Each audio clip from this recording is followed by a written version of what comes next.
Nagsagawa ang Regional Police Community Affairs and Development Unit 4A ng isang makabuluhang community outreach program na nakatuon sa pagtulong at pagbibigay suporta sa mga katutubong Aita. Ang detalye ng balitang yan mula kay Patrolman Lawrence Ilagan.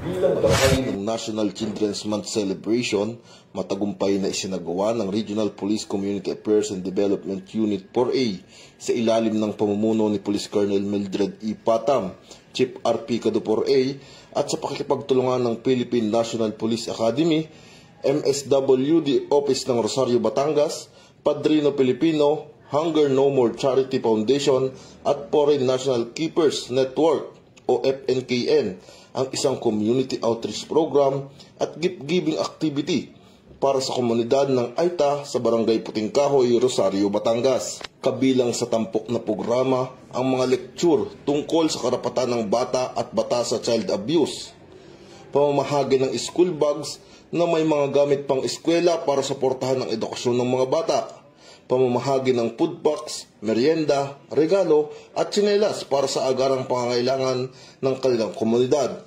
Ang mga ganitong aktibidad ay mahalaga upang mapalakas ang ugnayan ng pamahalaan at komunidad upang maitaguyod ang karapatan ng mga bata at mabigyan ng suporta ang mga katutubong mamamayan.